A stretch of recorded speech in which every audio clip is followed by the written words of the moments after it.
As I like to say sometimes, not a comedy. No. There's like, not a very comedy. Much, no. I don't know how we're going to do this. The look on your face, oh my God, I've never seen you like avert eye contact with me before. I don't know how we're going to do this. Well, here we go. Let's try. Let's hold hands and do it.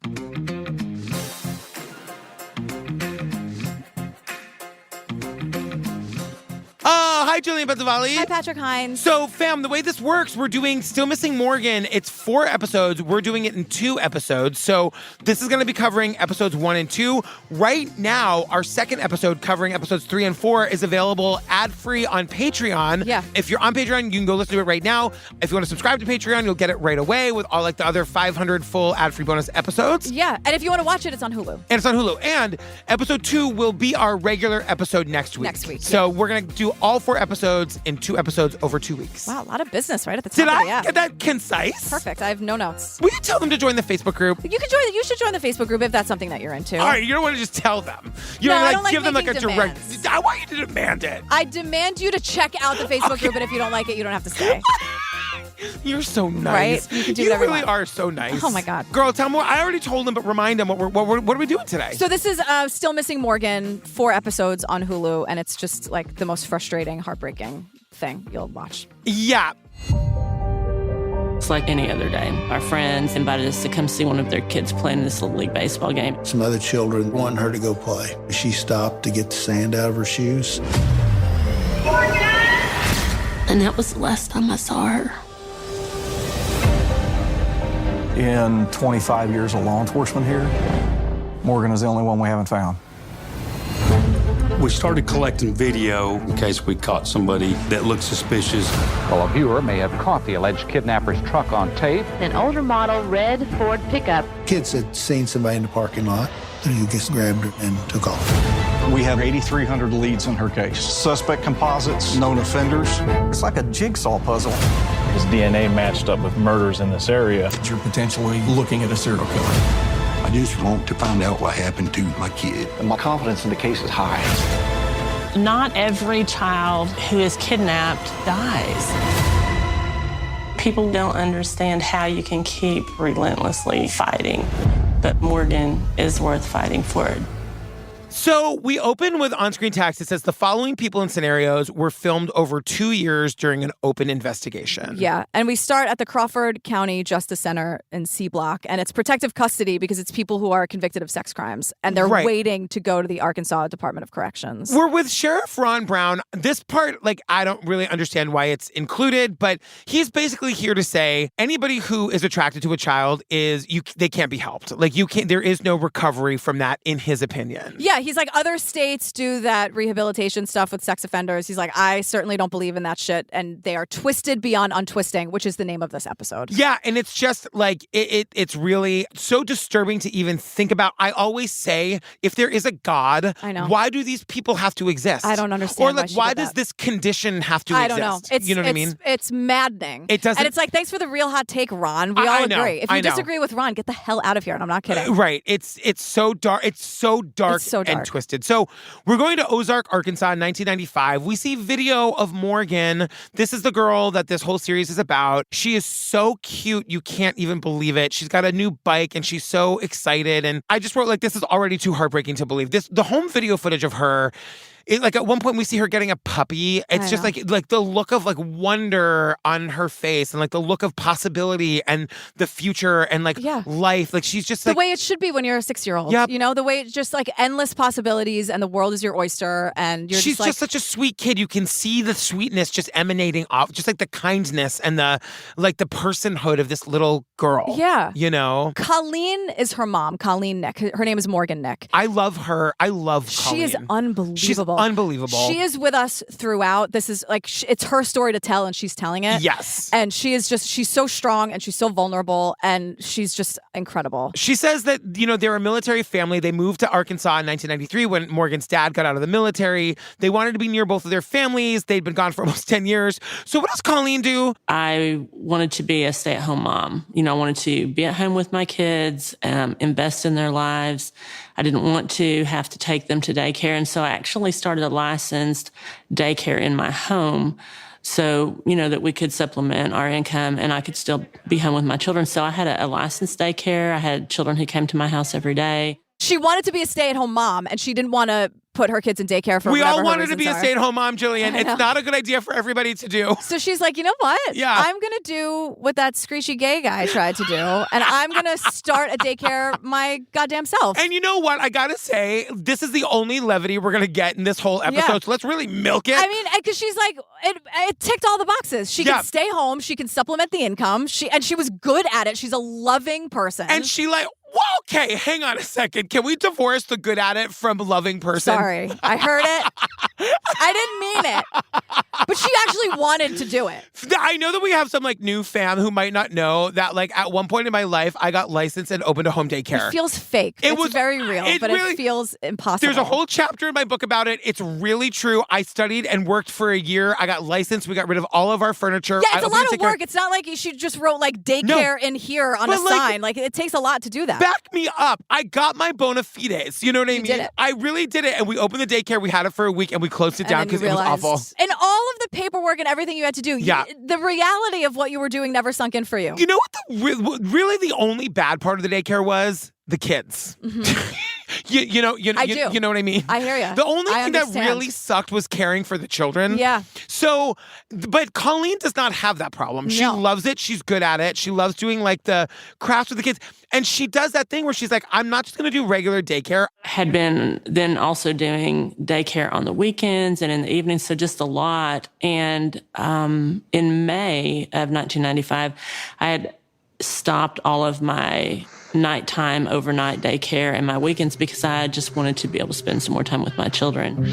I'm going to do overnight care. I'm going to do weekend care. And let me tell you, care. As a parent, that is so valuable and needed. Yeah. So Colleen was really, really into it. Yeah. And a great resource in the community. Yes. Because I think about this too, parents. I was not a great resource. No, in the you were not. No. It was great when you stopped. Yeah. The community was like, oh, thank God. But I don't know how working parents do it. Your kid gets out of school at 3, but if you're working till 5 or 6, then what happens? No, what do you do? It's literally impossible. So Colleen was an answer to all of those problems, right? She was like a godsend. You're a nurse and you work the overnight shift and you're a single parent and what do you do with your kid? You drop them off at Colleen's house. You go to Colleen's house. Mm-hmm. Those people do not make enough money, by the way. No. I know that childcare is expensive. I know that. It is still not enough. It was $1 quadrillion a year. It's not enough. Yeah. Unbelievable. I can't believe I did that. I can't believe for 1 week.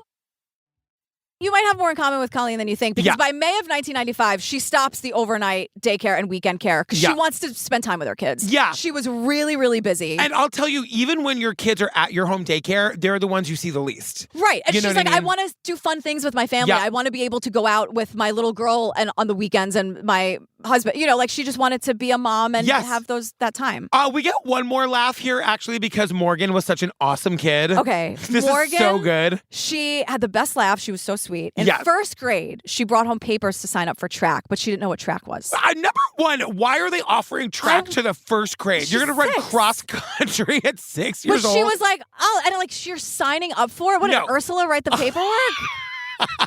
But the first day she came home and she was like, Mom, this is the worst thing on earth. When she came home, she was so mad and she said, do you know what they make you do in track? I had to go outside and run and I was sweating.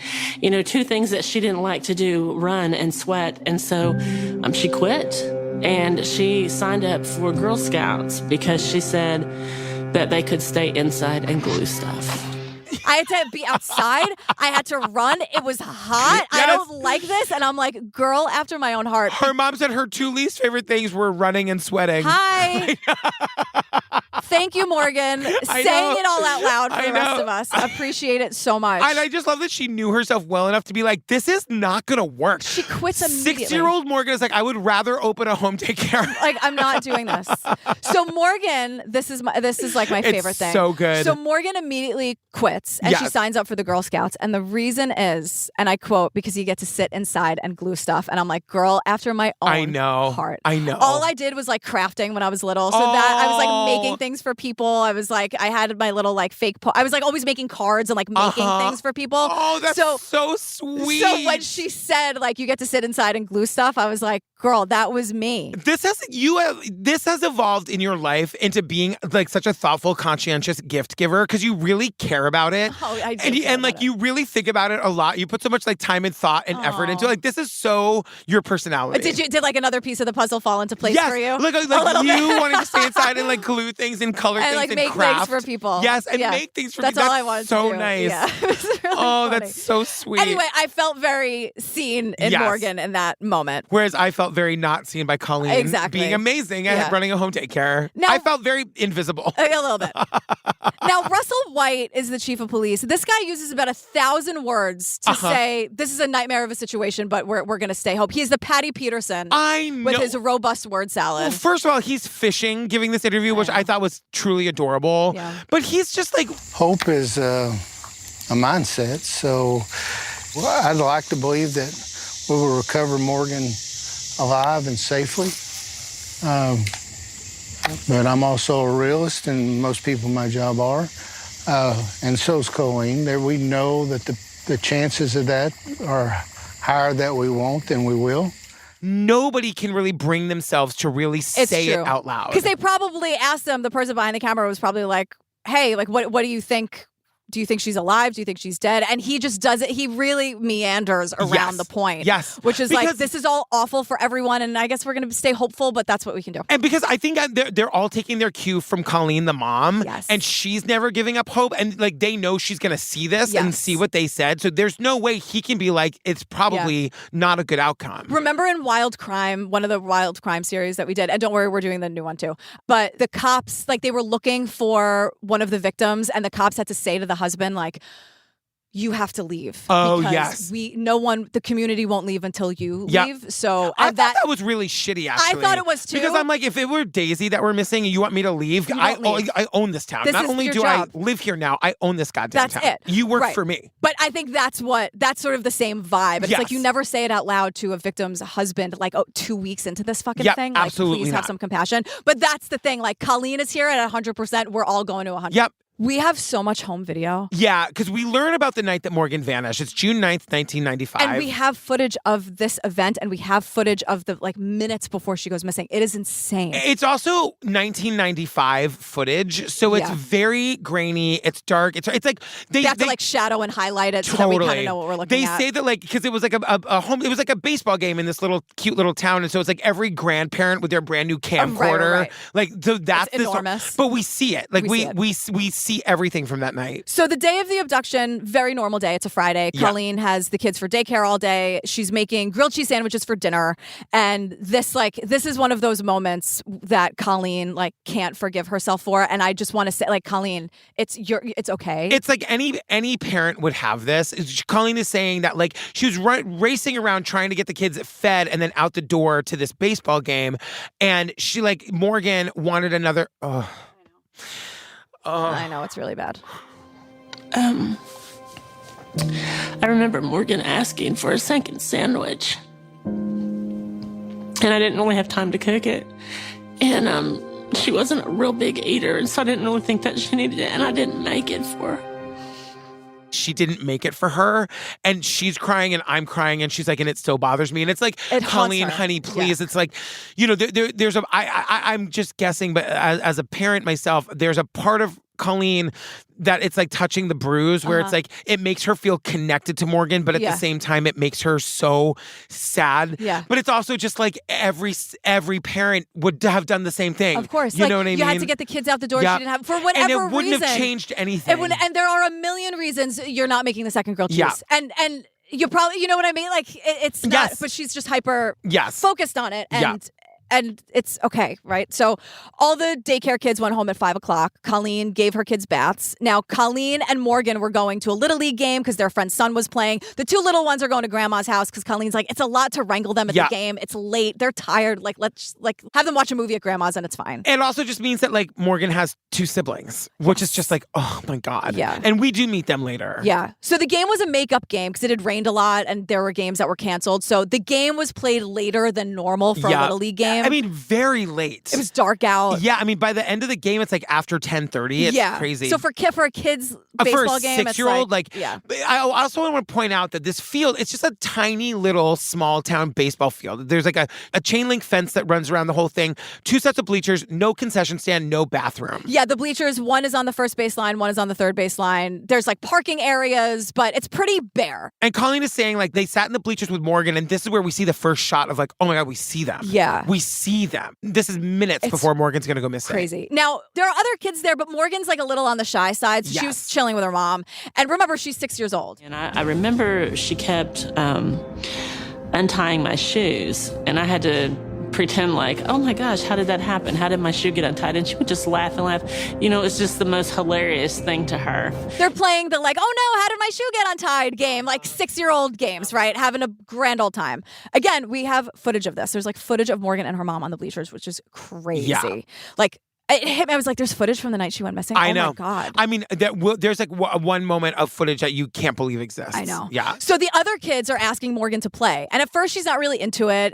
But then she's like, oh, they are catching fireflies. Like, I think I want to do that. Now then she decides, I do want to go. Now, and it's very important to point out, this is the end of the game. So the whole thing is going to be over in 10 minutes, everybody's leaving. Right. It's not like Morgan was off playing with these kids unattended for hours. Right. So Morgan really wants to go. And Mom Colleen is saying no. She's like, it's late. It's too like dark. 10:30 at night. The game's almost over.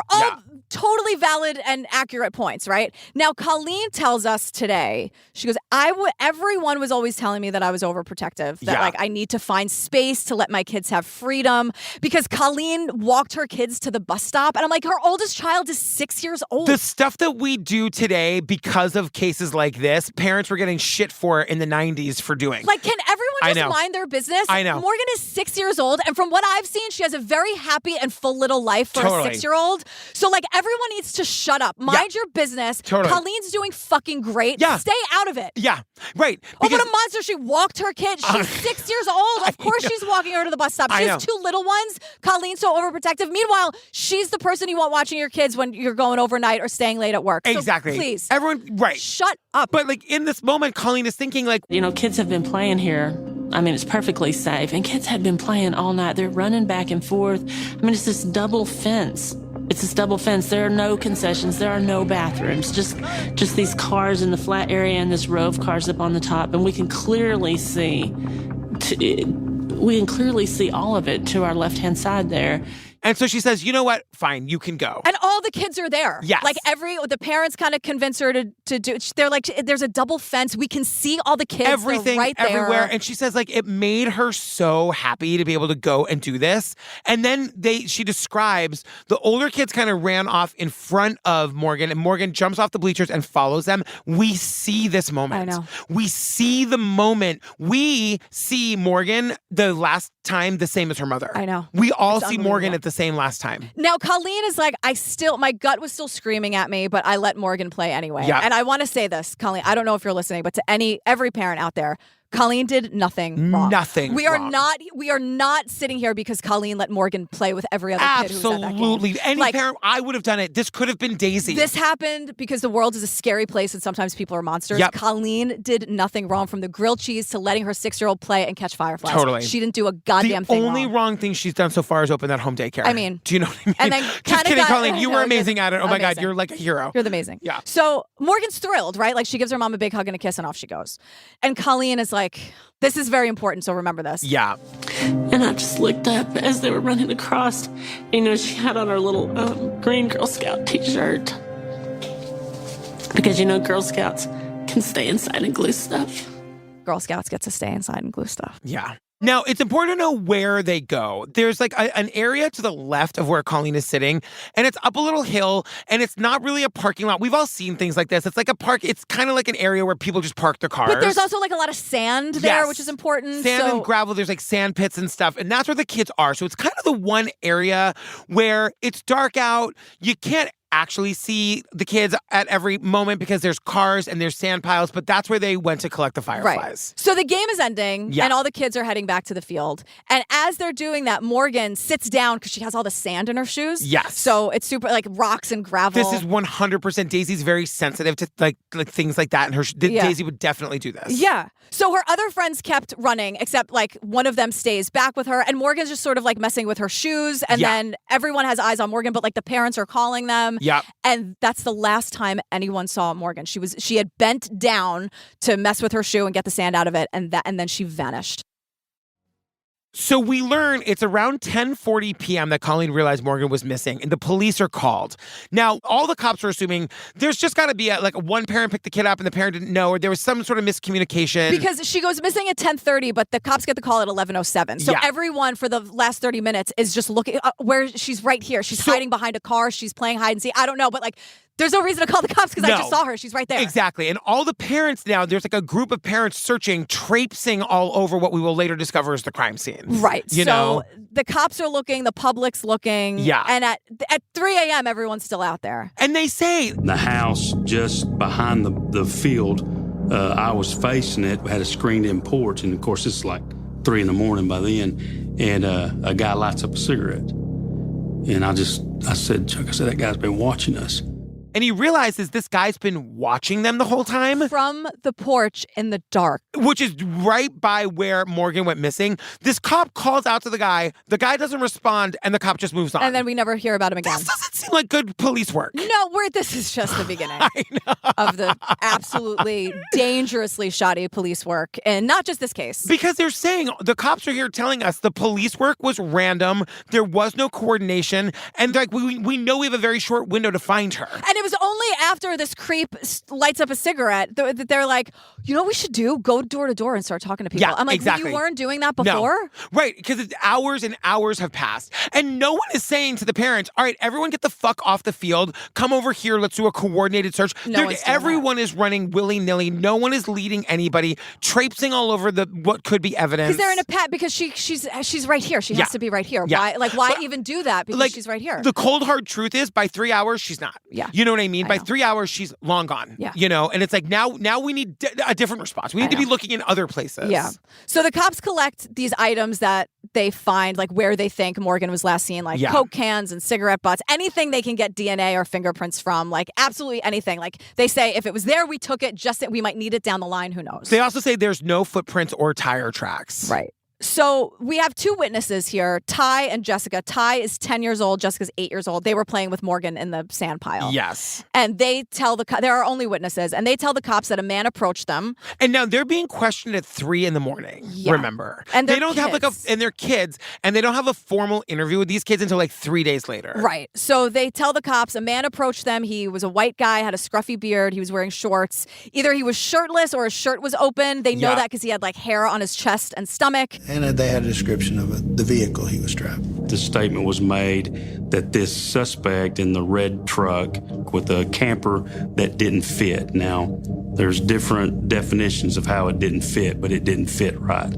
The red truck with a white camper on it that didn't fit. And the cops are like, they don't know fully what that means. But this red truck and the white camper, remember that. The kids are saying the man was sitting there in the parking area with the truck door open. Right. And so, like, they're running. Ty and Jessica are like, well, we were all running back to the bleachers, and Morgan stopped to get sand out of her shoe. Ty, the 10-year-old, stayed back with Morgan. And as Morgan is, like, finishing up and, like, standing up again, Ty runs off. And I guess Morgan needed to bend down again, like, for her other shoe or whatever. And that was the last time we saw Morgan. And it can happen that fast. Like everyone's going to say, like, so Ty, the kid, like, stops with Morgan. He takes off to go down to talk to Colleen, the mom.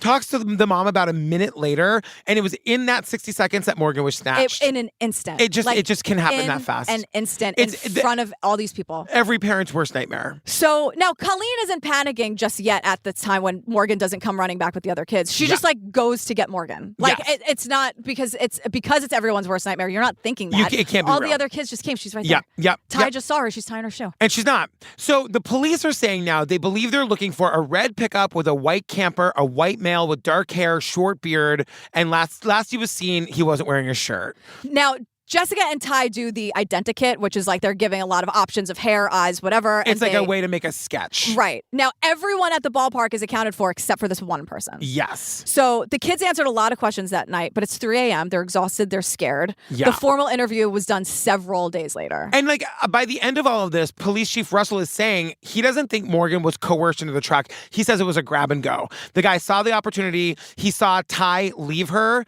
realized he had Morgan all to himself where nobody could see her for a split second, and he just grabbed her and put her in the truck. Yep. Like, even saying that out loud feels like it can't be real. I mean, and for it to happen so fast. So fast. In an instant.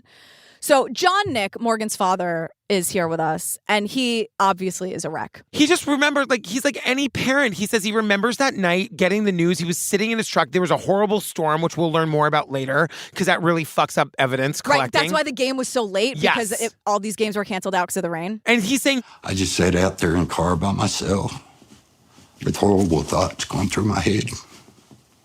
And honestly, really almost didn't make it through that night. And he says, I almost didn't make it through the night, and I don't blame him. And I don't know that I would have. I was going to say, I don't know.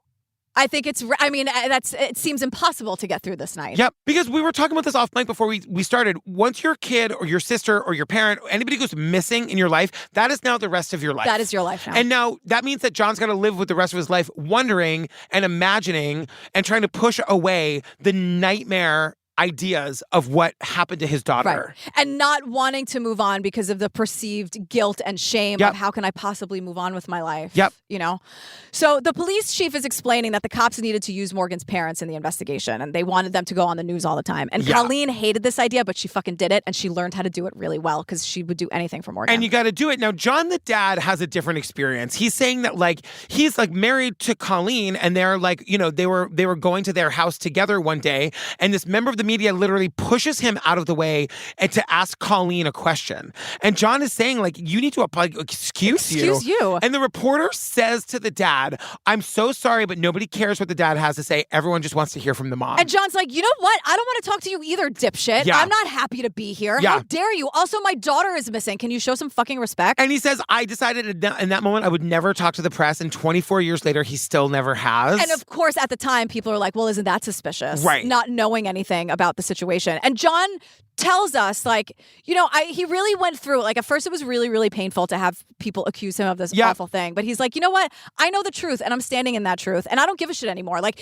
if people talking shit about me means they're talking about Morgan in the case, then great. And he said, like, for a while I thought it was funny, and then I moved on to acceptance. It made me think of Damien Eccles. Yeah. You know what I mean? Totally. Like, what do? People are going to think what they're going to think, and it doesn't change the truth. Right. You have to do what you need to do. Like, if he wants to focus on Morgan, you know what I mean? It's like, you're not going to change their minds. He has to live his life and be with his wife and his other kids and try to find Morgan. Yeah. So now we learn, this is very important. There's a piece of home video from the game that night that caught a red truck with a white camper at the ballpark. Yeah. And it's like, we see a still image of this truck. This seems very big to me. And remember, the two witnesses described a man in the red truck with the white red camper. truck with a camper that doesn't quite fit. And so, like, we see this video being analyzed. It appears to be the red truck with white camper that police are looking for, but Best isn't so sure.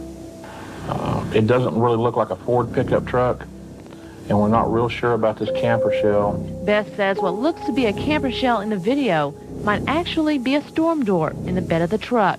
They say it kind of looks like a storm door, yeah. But it's a red truck. It was on the property around the time that Morgan went missing. This is exactly the kind of truck the kids described. Yeah, and there's that one person who wasn't accounted for. So, like, we need to find this truck, and we need to find who the truck belongs to. Yes. Because if it matches the composite, like, here we go. Exactly. Right? That's the goal, right?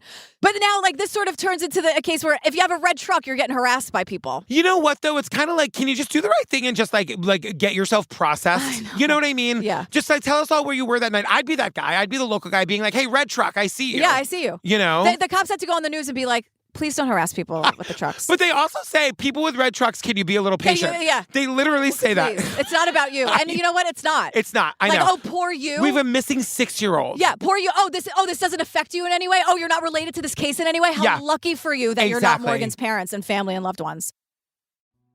So now we do a major time jump. We jump to 2019. It's 24 years later. Jeff Pointer is the new chief of police. Russell has retired. Now, Jeff does the thing that everybody needs to do in cold cases. He decides they're going to go back to the beginning and look at it all with fresh eyes. They're going to start from scratch, as if nothing has been done on the case. We learned in every single case. We just did a case like this earlier, like a couple weeks ago, where it's like they always interviewed the guy in the first couple days. I know. Always. Right. 25 years later, when they solve the case, they always have interviewed the guy in the first couple days. Yeah. Now, Detective Brett is assigned to the case, and he tells us this thing that blew my mind. Morgan is the only missing child they haven't found in 25 years. I know.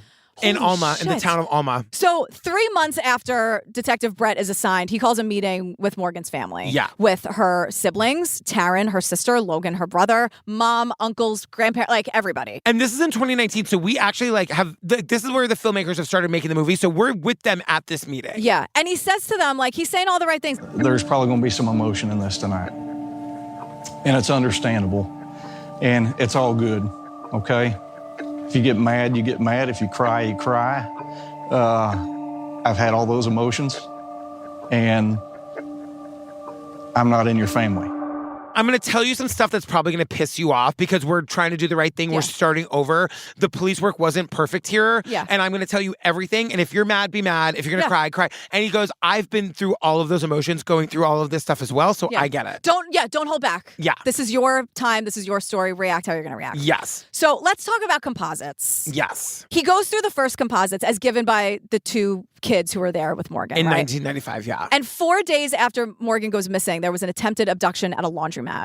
And they made this new composite based on this new description. Because they're assuming it's the same person. Right. The composite they're using today is from 1997. Yes. And it's a drawing of the combination of what the kids said and the person at the laundromat because the descriptions were so similar. Yeah. So Detective Brett is like, fuck the composite. I don't care. I literally have fuck the composites. He doesn't give a shit. He rips it up in this grand gesture. But he's like, I want facts. I want details. I want specifics. I don't really care about the composites right now. I want to dive into the details of this case because that's how these cases get solved. Which comes down to the vehicles. Right. Right? So what he wants to know more about are all the vehicles that were there. And what they're able to say is that all of the vehicles are accounted for and the number of people that were at the game are accounted for with the vehicles except for this red truck. And the person who's sitting in the red truck. And it's like, who watches a baseball game from inside their car parked at the top of a hill? Like a fucking creep. That's who. Exactly. The kind of guy who would snatch a kid in an opportune moment. Who's not accounted for. The only person not accounted for at that game. Yes. So Detective Brett made a list of people who saw the truck. 20 people saw this truck. 3 of the primary people and witnesses that were talked to were actually given hypnosis, and they provided some vehicle license information. They did their due diligence when they received this information in August of 95. And they ran those tags. And 3 of them were put under hypnosis. I was like, whoa. And then we never talk about it. We don't explain the hypnosis. We went from 0 to hypnosis really quickly. Really fast. I was know. You can't just mention hypnosis and then not get into it. And not only that, they go under hypnosis and they give license plate information from 1995. But do they? I don't know. And we never talk about it again. Hypnosis. What? It's an episode of Charmed all of a sudden. Oh my God. So back in 1995, the cops ran the info that they got. And of course, no hits, no records, whatever. Yeah. So Detective Brett runs the numbers again 24 years later, and he does get hits. But these are the license plates that they got under hypnosis. Which we never talk about again. But except for the fact that they got hits on them this time. And we never find out what... I know. Just drop it in there. What did they do? It's 4 episodes, guys. Bro. Just tell us about the hypnosis. Give us a reenactment of the watch. What is that? You know what I mean? Oh my God. I know. If you've ever been put under hypnosis, please reach out and tell your story. I'm serious. I'm very curious. No, it's true. I have no idea. Because it's those X-rated hypnotists that can make people do the chicken dance and stuff at bars. Did you say the X-rated? Have you ever seen these the X-rated hypnotists that it's like an act that you would see at Vegas or something where it's you go to a show and they're we need a member from the audience and they hypnotize you. Oh, that's an actor, right? I don't know. So Detective Brett's going through all the paperwork, the statements, the documents, and then he sees a photograph of a red truck with a white camper, and he realizes, oh my God, I'm looking at the truck that I'm looking for. Now, we as the viewing public have just seen this picture 2 minutes ago. 2 minutes ago. This is the picture of the home video that captured the red truck that was there that day. Yeah. It's been 25 years since that picture was put in a file, and Jeff, the new chief of police, looking at it. So to Jeff, it's a revelation. To us, we just saw this. We just saw it. Yeah. The whole thing about this truck is that the reason why no one's talked about it in 25 years is because we see the news clip where the cops are no. We figured out who this person was who owned the truck. It was a grandparent of one of the kids. They came forward. We cleared them. This is not the truck. Jeff is saying there is nowhere in the paperwork that shows that anybody was ever, we have no idea who this truck belongs to, and they were never cleared. Yeah. And we go back to the former chief of police, and they show him that news clip where the officer's like, no, we cleared this truck. And the former chief of police is like, they are saying that it has been cleared. It doesn't name any agency in particular that supposedly cleared that. What I can tell you is I'm basing off facts of what I find and what I read. I have not found a single document at this point that tells me that truck's cleared. No, that's not true. Yeah. We never cleared this truck. So it's been 25 years that the very likely kidnapped vehicle murder car has been sitting in this file, and no one paid any attention to it because some cop was like, no, we cleared that guy. Yeah. And they didn't. Thanks. 25 years. I know. That's unbelievable. Yeah.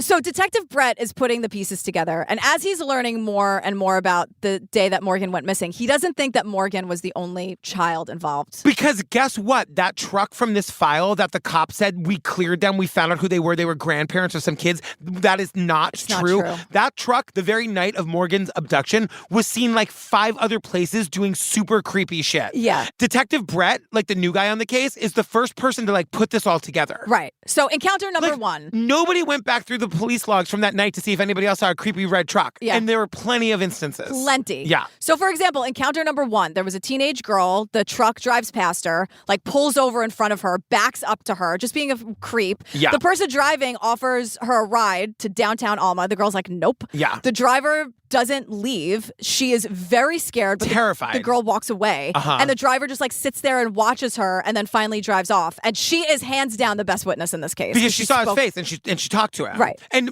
this is the red truck with the white camper that doesn't fit. Right. Location number 2, same night, couple minutes later. 2 kids, 5 and 6 years old, playing in the front yard of their house, come screaming into the backyard to their mother. The mother doesn't know what happened, but she sees a red truck with a white camper that doesn't fit driving off. And these 2 girls were 5 and 6 years old. Yes. Encounter number 3, 3 teenage boys. Like minutes later. Yeah, this was actually in downtown Alma where the guy was like, you want to ride to downtown Alma? And as we're mapping these locations, they're all driving towards the baseball field where Morgan goes missing from. Right. And so they're walking from what they call the older baseball field, and a red pickup with a white camper pulls up. The driver stops and starts yelling at them for walking in the middle of the street. Yep. The truck eventually turns onto Walnut Street, and that is the street that leads to the parking lot where Morgan was taken. So location number 4 is Walnut Street. After the car turns, there's another group of 10-year-old boys in the road that the guy stops and yells at. For the same thing. They're like riding bikes in the street, and he's like, get off my lawn. Yes. Only it's the street. Encounter number 5 is Morgan Nick. Yes. Her abduction in the parking lot.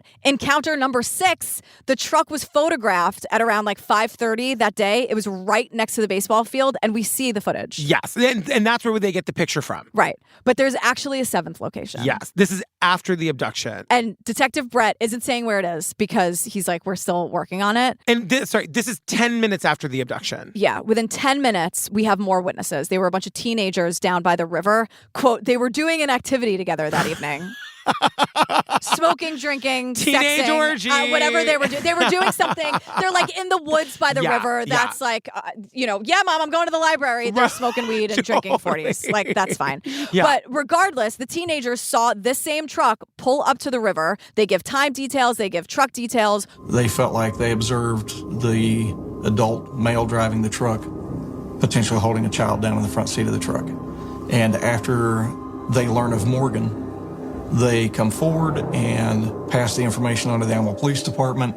Like holding her down so that people wouldn't see her. And they like heard about Morgan on the news and then came forward to be like, we saw this truck. Like, what the fuck? And they gave like really, really detailed statements about what they saw. Now, if you remember, there had been major flooding that night, the night of the abduction. So once these teenagers come forward like a day or two later, the cops want to take them back to this location. It's called Location 7. Remember that. We're going to talk about it a lot. They want to take them back to Location 7, but by the time they get there, it's so flooded, they can't get to where they saw the actual truck. Like, can we try tomorrow? Can we try any time? Any other time? Does it have to be 25 years later? Can you put on some galoshes and just muscle through it, buck up, and go fucking somewhat now? Galoshes.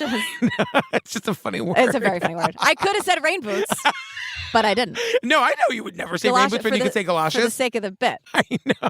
Can always count on you, GP. You know what? I know. But can you just fucking get down there? Like, I don't really care. I know. Your pants are going to get wet? I don't give a shit. They invented boats in ancient Egypt or whatever. You know, when you get one of those. There's probably a million reasons why. But these, they're not doing us any favors, so fuck it. And yes, I said ancient Egypt. In the middle of the desert, they invented the boat. Don't just Google it. Yeah, pyramids, schmyramids.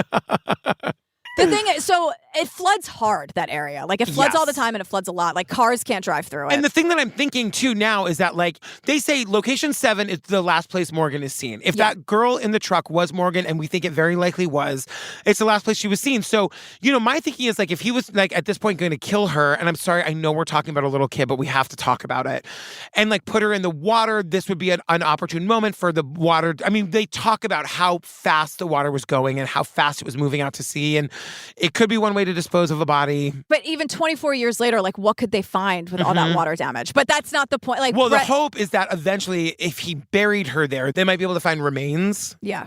So Detective Brett is like, he makes a very important distinction here. He needs the public's help. And while it was shown, it was not shown with an emphasis of, we need to find this truck and we need to find this person.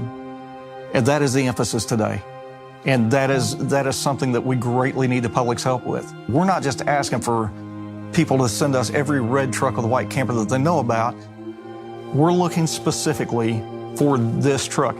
But he's not just looking for any red truck. He's looking for this specific one. And he makes a point to say, like, that's a really big distinction. Because back in 95, when you were looking for just any red truck, remember the chaos we were just talking about? It was like, no. We need this red truck that had a white camper that didn't fit. If that is sparking a memory for you, call us. Yeah, and Detective Brett is amped. Yes. Like, this episode ends with him, like, he has a super high confidence level. Like, he's ready to go. Like, that's the truck. We need to track this thing down. Like, that can lead to everything. So Detective Brett is ready to go, and that is how the first episode ends. Yes.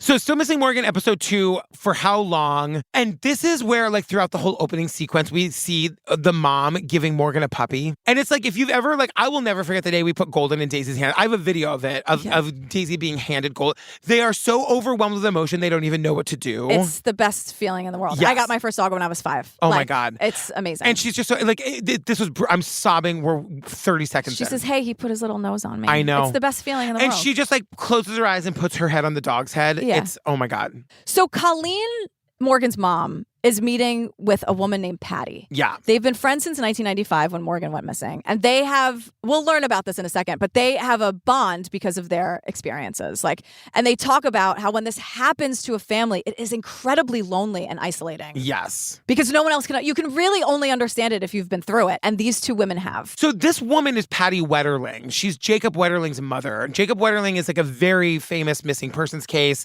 There's the first season of In the Dark is all about the Jacob Wetterling case.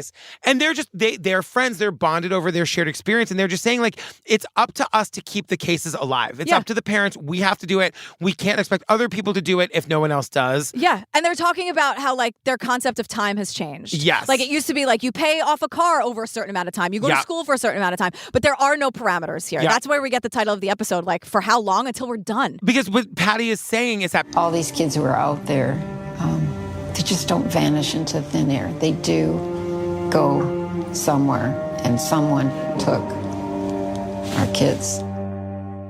Somebody took them and they went somewhere. And she says almost always, because she's an expert on this now, they're talking in 2020 or whatever year it is. This happened, her story starts in the 90s. 1989. So 1989. So she says almost always the thing that solves a case is when somebody talks. Yes. You know, like they feel safe to talk or they can't live with the guilt or someone dies and they feel like it's okay. Like whatever it is, whoever it is and whatever the reason, it's usually because someone comes forward with information. And they only do that if the case stays alive. Right. If they're constantly reminded about the thing that they did or the thing that they know. Yeah. And that's what motivates Patty. So Patty tells the story of what happened to her family. We're in St. Joseph, Minnesota. Her son is Jacob. Yes. Her husband takes Jacob out fishing.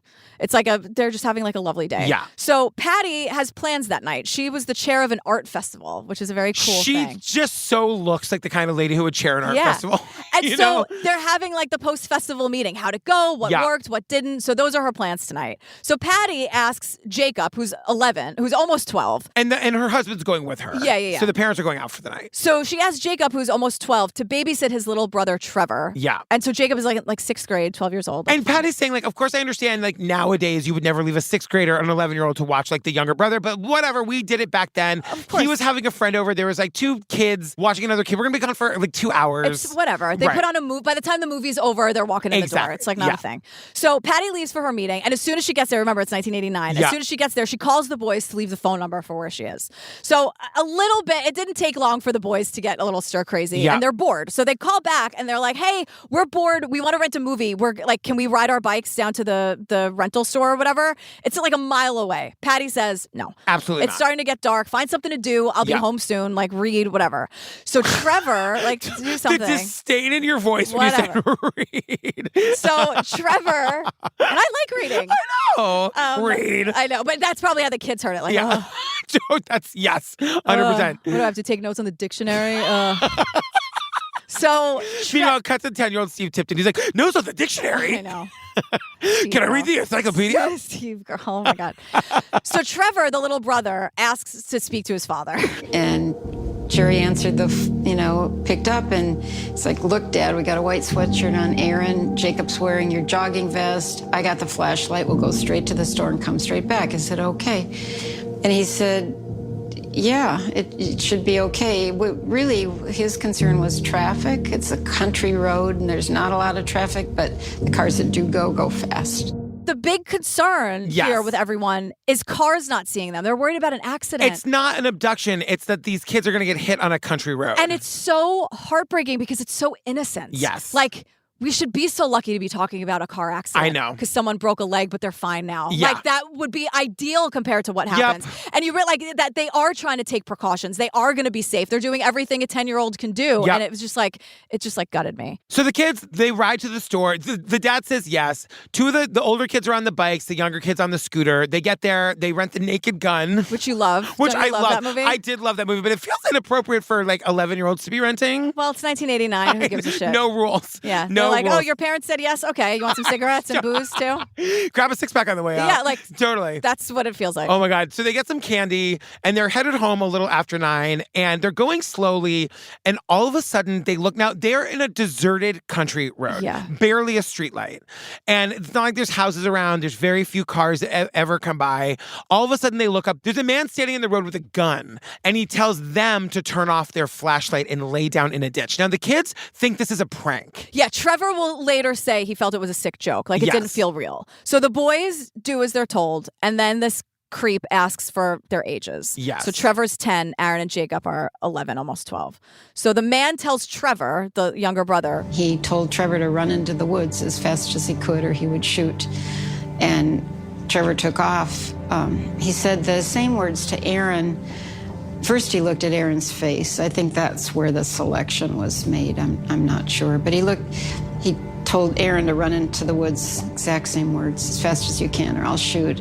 He says the same exact words to Aaron, the friend. Aaron does the same. They thought it was a prank. They're like, okay, well, then Jacob's going to come running and it'll be the scariest moment of our lives and we'll never leave the houses again. They're waiting for Jacob to run because the 2 of them were told to run. Before he tells Aaron to run into the woods, he wants to see Aaron and Jacob's face and he wants to pick the more handsome boy. He's picking. And it's so, it makes my skin crawl. Yeah. And so Trevor and Aaron finally feel safe enough to look back because they're like, where the hell is Jacob? And because, again, they think this is a prank. Right.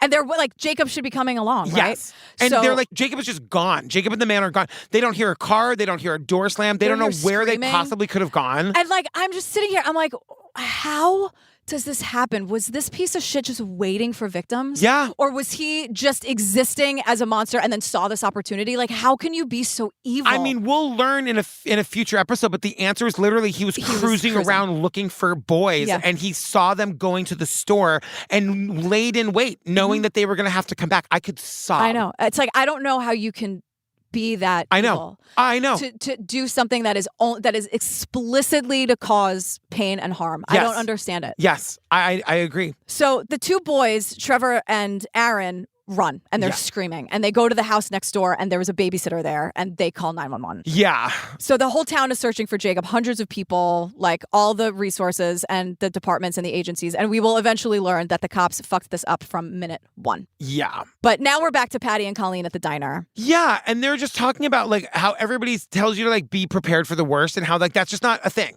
It's just like, no, you're never going to prepare for the worst, you know? Yeah. And Patty tells the story about like the only people she's ever met who get it are the vets. Because she said it was Veterans Day and they were honoring all of the missing in action. And they had these black balloons that they released for all of the missing in action. And they had one white one for Jacob. And they just said, the way we see it, he's missing in action. And I'm like, oh, you guys get it. The way we see it, he's missing in action. Right. And she was like, oh. We don't know what happened. Right. So she loved that because she felt heard and seen and understood. Yes. Now, I love this story. It's very sweet. Yeah. And I know the balloon issues weren't well known back then. I know. But as a reminder to everyone, please don't do this. And they do it again when we should all know better. And I understand why they're doing it. Yeah. But I have to be insufferable and just please beg you. Like, no matter what your cause is, there are better ways. Yes. Because you're making another cause, like our earth and environment, a bigger issue by doing things like that. Like, you're killing the animals and it's just not good. Yep. So that's all. I mean, it's a very sweet story. Yes. But I just had to get on. It's fine. I think we're all in agreement. We agree, right? We all agree. Okay. So this documentary series is now going to go back and forth between the Morgan case and the Jacob Wetterling case. So that's the rest of the series. Yeah. We will do our best to keep this all on track. Yes. So now we're going back to the Morgan case. Yeah, and Detective Brett is here, and he tells the family about a suspect that he has. Yes. His name is Charles Ray Vines, and he is guilty of killing Juanita Wofford in 1993. He confessed to this. Yes, and because they know that, like, remember, 1995 was the year that Morgan went missing, so they know that he's a serial killer. They know he was active in the area around the time that Morgan vanished, so they're looking at him for that crime. And they're looking for other unsolved cases. Melissa Witt, Morgan Nick, Lori Murchison, Dora Doe, and Juanita Wofford, which we know. He confessed to that. Yes. And his victims aged from 14 years old to 93 years old. And he's saying that we can't rule out that he would have like done something to a 6-year-old. You know what I mean? Right. So Detective Brett gets all the information he can on this guy and he starts to map it out. Detective Brett loves maps. Yeah, like times and locations. Yeah, and to see it all out there, it can be very helpful. The first thing I did is obtained his addresses, family addresses, where I knew that he had lived previously, and start digging and try to find out, okay, who else is missing from back in the 80s to this time frame when he went to jail. Who else is missing in these areas? What I saw when I looked at that was very concerning to me. He's trying to put this guy in the vicinity of Morgan compared to the other cases. Now, what Detective Brett found was so alarming that FBI Special Agent Rob Allen is now assigned to the case based on the work that Detective Brett is doing. Now, he tells us Charles Ray Vines was caught in the act trying to kill a little girl around Morgan's age. Yes. Caught in the act. We don't hear the rest of the story, but holy shit. Yes. So when they ran his DNA, it was linked to some of those other unsolved cases. Yes. So they're like, okay. Which are really putting him around the time and the place of the baseball field the night that Morgan went missing. Right. So in 2001, they interview this guy. Yes. But they only talk about Morgan briefly. This is like a very cursory interview. Yeah. And they know he's a killer. They know he's a rapist. He's doing life in prison. Yes. He's absolutely capable of being responsible for Morgan. But the question is, like, is he? Can we connect him to the car? Can we connect him to the baseball field? Like, he's a definite piece of shit. And I'm glad we closed some other cases. But is he connected to Morgan? So they're ready to go back in and spend like hours and hours interviewing this guy. And just as they're about to get on the plane, they find out that this son of a bitch dies. Yeah, he's on his deathbed. He has terminal cancer, and he dies just a few days after they put in the next request.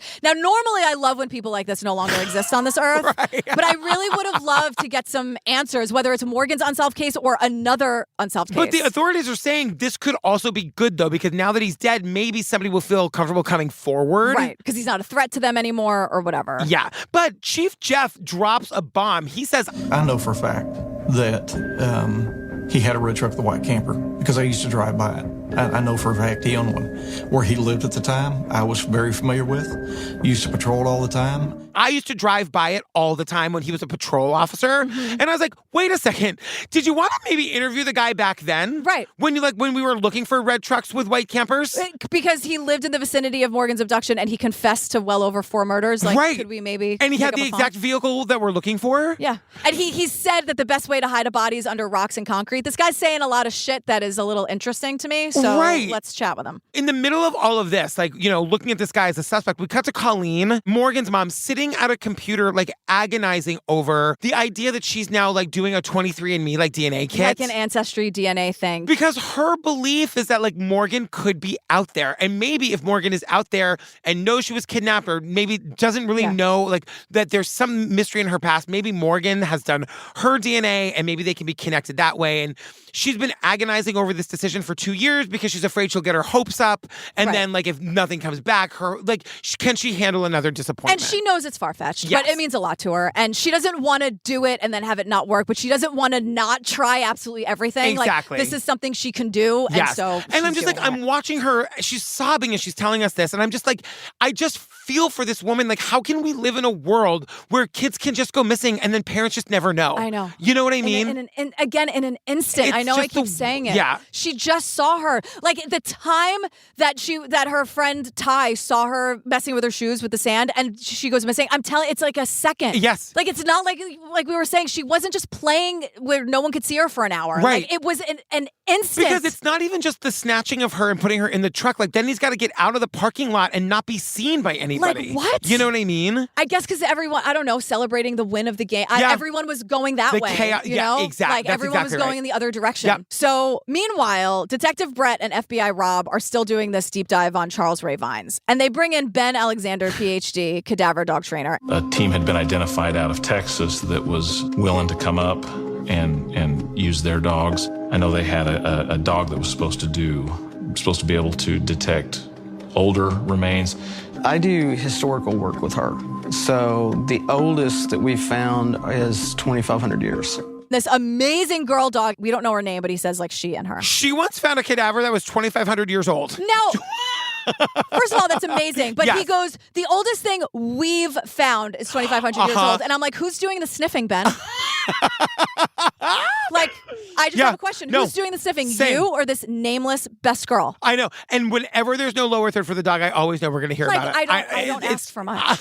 That is true. Like, don't abduct, don't be awful to people, and just tell me the name of your dog. Tell me the name. Like, the dog that found the 2,500-year-old body. I want to know her. I know, me too. I don't even really like dogs. I want to know this one. You like Golden? I do like Golden. Did you forget about Golden? I did not forget about Golden. How could I possibly? Okay. So they have 2 dogs here. One who specializes in older remains and one who specializes in newer remains. Yes. And the point is they're going to this Charles Vine Ray, whatever, this stupid asshole.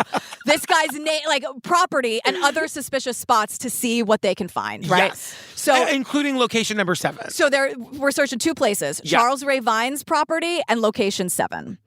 Which we told you about. Yes. So then also Dr. Ben explains dog paychecks to us. Because know. dogs don't understand the concept of getting paid on Friday. LOL. Like, they get paid immediately in the form of tasty treats Totally. for when they do the good thing they're trained to do. You know what? I know you don't ask for much. They really don't ask for much. Like, really. If you sniffed out a 2,500-year-old corpse, I would get you a real big treat. Thank you. That's like a really nice prize. Like, I alerted on it. It's 2,500 years old. Someo's probably interested in it. I would It's agree. a long time. Yeah. So what we're looking for is like a change in behavior in the dogs, right? Yeah. You're looking for what we call a change of behavior. It means the dog's trotting along, everything's fine, and all of a sudden you'll see maybe a sudden turn in a direction, like they'll change directions, maybe even do a 180. If you're in an area with trees, their nose will go up in the air. So those are all things that we look for and we listen for when we're working them. The dog stops, the dog looks. You know what I'm looking for? A lower third. Doesn't matter. I know. I'm looking for a lot of things. It's true. So we have 2 teams working both locations at once. Yes. Location 7 is kind of a bust. But when we go to the Charles Ray Vines' property, there are so many spots the dogs are hitting on that they have to like put the little flags down. Yeah. And they have to bring in a team to dig. And I was like, how many fucking bodies are we about to They find? call in another dog for a second opinion, basically. I know. But there's like, this is where this like known serial killer lived. This is his property. And the dogs are hitting everywhere. Everywhere. And like there's like a big body of water too. And so this dog's alert is that he sits. Yes. And Detective Brett doesn't think the dog is going to want to sit in the cold water because he's like, I sure as hell wouldn't want to do it. So like he's just, there's a lot at stake here. And so Detective Brett is worried about fucking everything. Yes. But there's nothing. We don't find anything. And like, that's just kind of the thing. Like, this takes up 15 minutes of this episode. The dogs are running. The dogs are sitting. They dig up all the property at Charles Ray Vine's house. They find nothing. And we learned that, like, I think we get into this later where, like, the reason they could alert and not find something, like, there's a reason for it. But we'll get into it later. Yeah. And then after this, we're back with Colleen, and she gets the ancestry results. And it's nothing, you know? Yeah. Like, she's sitting there. Your heart is just breaking because she's, like, trying to build up the strength and the courage to click on the link. And she finds, like, 1,000 fourth cousins. Yeah. And she's like, you know, it says I'm Irish, which I knew. Yeah. And she just gets, and she needs a break and give it to her, right?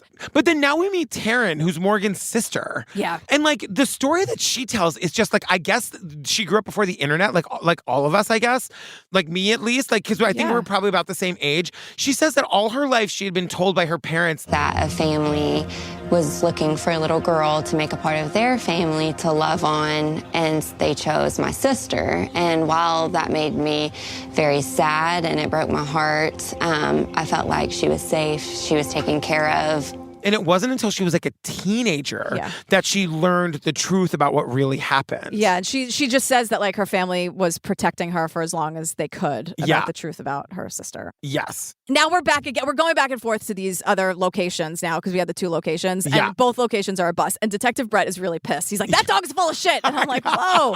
I get it though. I knew you were going to like that. But it's been so long. They just want something. Because this is giving me Relentless vibes a little bit. Because I just want to see one instance of like the dogs finding a body. Yeah. I just want to see it work once. I know. You know, I'm sure it works all the time, and we just never see those cases. They explain why maybe it happened. I know, you're going to get defensive of the dogs. I know. No, but I get it. It's like, how many documentaries have we watched where it's like, I'm rooting for them so hard, but then nothing comes of it, and everyone's mad. It's like, but like, you can't be mad at the dogs. The dogs never promised they were going to find a body. They didn't promise anything. You know what I mean? Show me the contract. They were told, sniff, and you get a treat, and that's what they did. But then they're like, releasing like thousands of balloons again, like with information about Morgan attached to them. But it ends with just like, it's insane that we live in a world where someone can take a child and we just don't know what happened to them off the face of the earth, and we cannot find them, and we can't allow that to happen in our world. There's no part of that that's acceptable. Colleen's like, you should all be outraged. And I'm like, Colleen, we are. Yeah. And then at the very end, we jump to September 7th, 2016. And we're about, like, where there's a major, major break in the Jacob Wetterling case. I remember when this happened. Yeah. And we're like, we're about to find out what happened. Yeah. And he's been missing since 1989. Yeah. And, like, we got the answer in 2016. And, like, that's what episode 3 is going to be about. So we will tell you all about it next week or right now on Patreon. Yes. So fam, go to Patreon right now. If you're a subscriber already at the $5 level or higher, you can get episode 2, which covers episodes 3 and 4 of Still Missing Morgan, completely ad-free. It's available right now. You can also subscribe to get it. And if you do, you get over 450 full ad-free bonus eps, including our beginning episodes of The Jinx. Oh my God. Which are already there and are wild and insane. So it's The Jinx Part 2. Yes. And it's like, we're just going crazy over it. Yeah, and The Jinx Part 1 is also there. Is also there. And probably our most popular series on Patreon. I think so. I would say. People really enjoyed that. They really enjoyed it. Story. Jillian was going to save her Bob impressions for the end. She doesn't. You got to right in episode 1. Was I going to save it? Well, I think you were. We get a good old-fashioned okay, bye-bye. I mean, it's right all in he episode. says. That's how he hangs up every phone call. Okay, bye-bye. Oh, he's the worst. But fam, you are not the worst. We love you so much. We love you. Thanks for hanging out with us. Thank you. And we'll see you next week. Yeah, we'll see you next week. All right, bye. Bye. Does hypnosis really work? Is that a thing? Know. I want to go under hypnosis, see if they can make me straight or something. No. No, I don't want to. that. Well, they'd have to switch me back. Yeah. You know what I mean? I would do it to see if it worked, only if they could promise they could switch me back. But then what would they do? Like just show you a picture of like how would you be like, "Oh, it worked." I'd look. How do you prove it? I'd be like, "No, you guys, it didn't work." And then I would see you in my eyes. You'd be like, like the cartoon. Suddenly, like I just look like Jessica Rabbit to you. And you're like, oh my God. Oh my God. Smoking. Oh, she's smoking. Would you be interested in me? I could do 10 push-ups. I know you can. Was that last episode? What day is it? Where am I? The point being, does hypnosis actually work? I don't know. I mean, people like it cures you of smoking. Yeah. Did we solve it? I guess so. Did we do it? Yeah. Okay. Great.